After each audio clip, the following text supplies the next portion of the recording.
Welcome to Underwire History. Here is a draft of the script. As we enter the early 13th century, the Armenian Kingdom finds itself in a precarious position. The death of King Leon II has left a power vacuum, and neighboring powers are eyeing its territories. Leo I, the Magnificent, ascends to the throne, determined to restore Armenia's influence. He forms an unlikely alliance with the Knights Hospitaller, a Christian military order, in a bid for mutual support. The knights, who have been fighting alongside crusaders in the Holy Land, bring their expertise and resources to the table.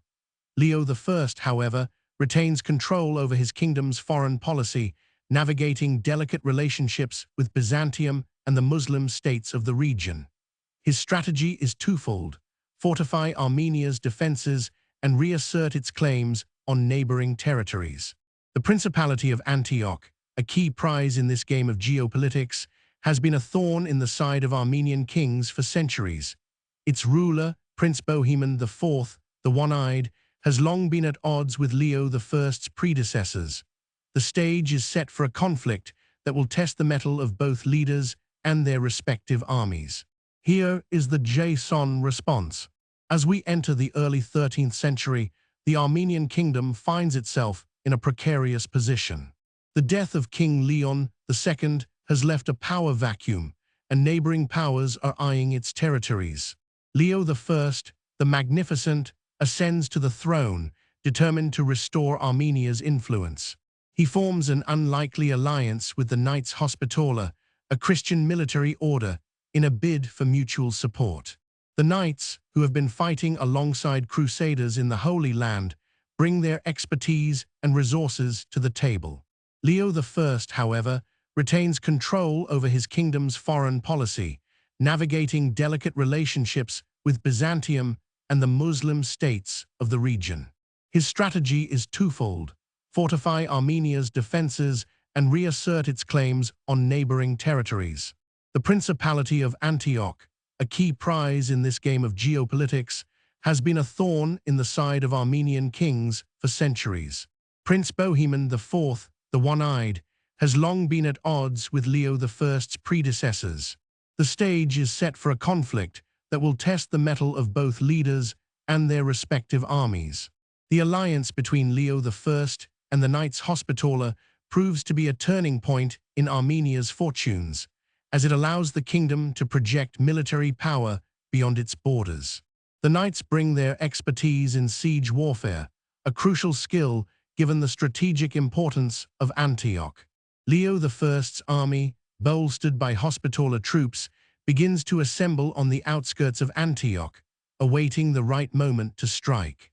The presence of Armenian forces outside Antioch creates a sense of unease among its citizens, who are well aware of the city's vulnerability in times of conflict. Prince Bohemond IV, preoccupied with his own internal struggles and external threats, fails to take decisive action against the encroaching Armenian army. The Hospitaller's involvement also brings a new dynamic to the conflict, as their military prowess and logistical expertise give Armenia an edge over its opponents. With Antioch's defenses weakened and its leader distracted, Leo I sees an opportunity to reclaim this strategic prize for his kingdom.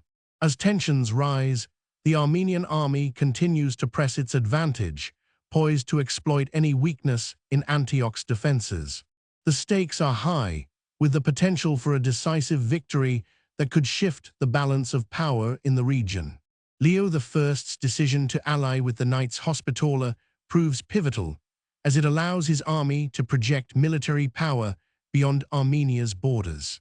The strategic expertise brought by the Hospitallers, particularly in siege warfare, is crucial given Antioch's significance.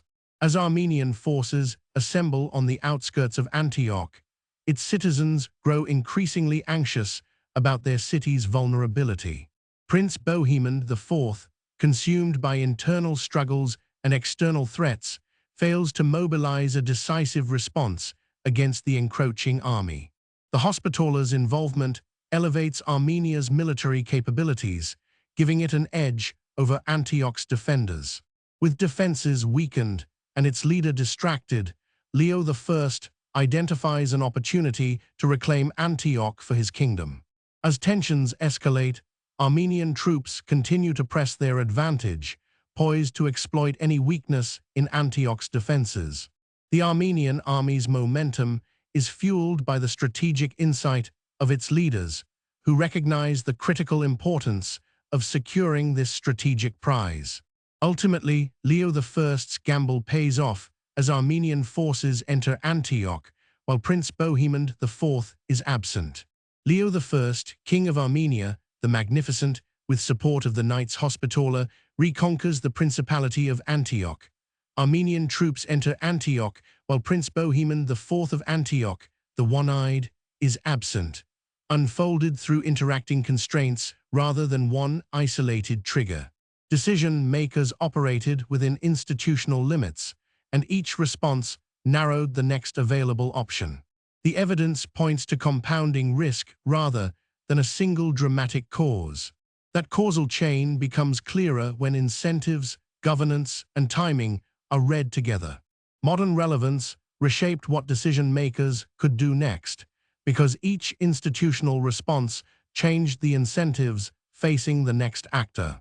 The Hospitaller's involvement in Armenia's military resurgence has a lasting impact on regional politics. Armenian forces continue to hold Antioch for several years after its initial recapture.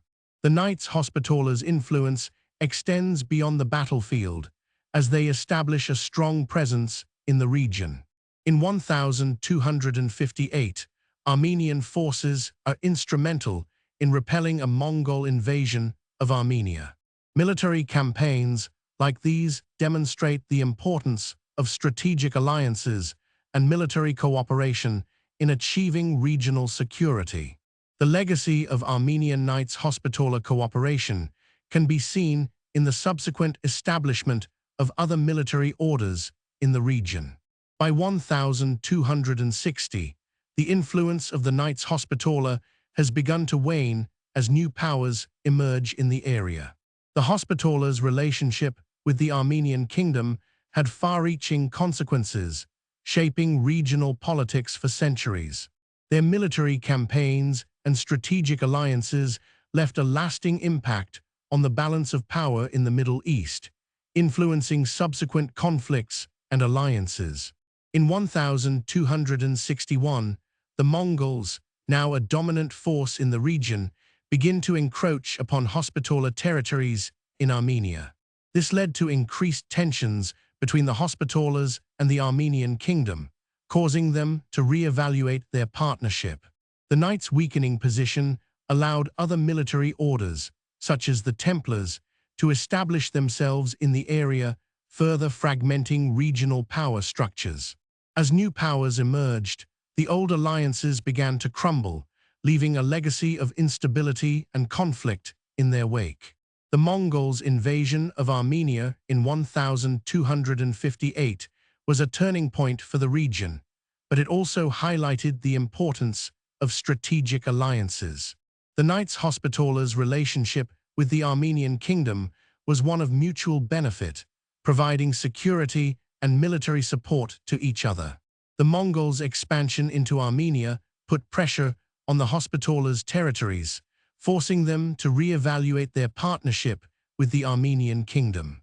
In response, the Hospitallers sought to strengthen their military presence in the region by forming alliances with other Christian orders, such as the Templars. However, this move was met with resistance from the Armenian Kingdom, which had grown wary of the Hospitallers' increasing power and influence.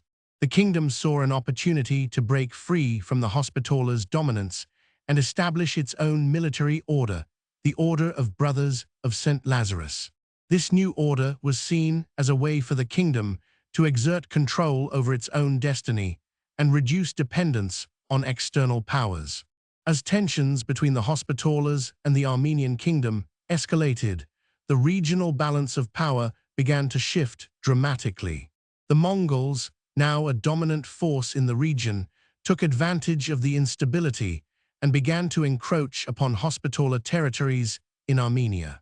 The consequences of these events would be far-reaching, shaping regional politics for centuries to come. The escalating pressures on the Knights Hospitaller were not limited to their relationship with the Armenian Kingdom.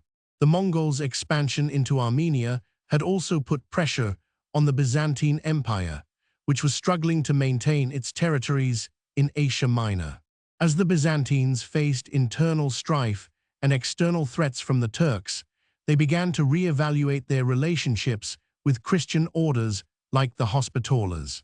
In 1261, Emperor Michael VIII Palaeologus seized power in Constantinople, marking a significant shift in Byzantine policy towards the West.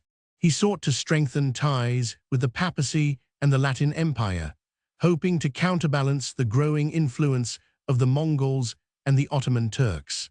However, this new approach was met with skepticism by many in the Byzantine court, who worried about being drawn into a conflict between the Hospitallers and the Armenian Kingdom. The emperor's advisors were torn between supporting their traditional allies, the Hospitallers, or pursuing a more pragmatic policy of accommodation with the Mongols and other rising powers. This internal debate would ultimately lead to a weakening of Byzantine authority in the region, allowing the Ottomans to make further gains in Asia Minor. As tensions continued to escalate, the regional balance of power began to shift dramatically, with the Hospitallers facing increasing pressure from multiple directions. Their military order was stretched thin across the vast territories of Armenia and Asia Minor, making it difficult to respond effectively to the growing threats from the Mongols and the Ottomans. The Mongols' expansion into Armenia had put significant pressure on the Byzantine Empire's territories in Asia Minor. As the Byzantines struggled to maintain their control, they began to re-evaluate their relationships with Christian orders like the Hospitallers. In 1261, Emperor Michael VIII Palaeologus seized power in Constantinople and sought to strengthen ties with the papacy and the Latin Empire.